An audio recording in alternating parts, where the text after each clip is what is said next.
पाकिस्तान का फैमिलीज़ अचनि थियूं उन्हनि खे हितां जा माण्हू सिंध जा माण्हू वेलकम था कनि उहे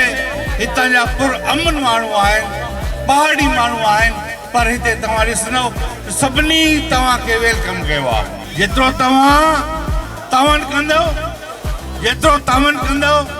जेतिरो ही पाण सम्झंदव त ही धरती ही फेस्टिवल ही गोरख जी सरज़मीन असांजी आहे यकीनन असां इनखे वधीक जेको आहे डेवलप कंदासीं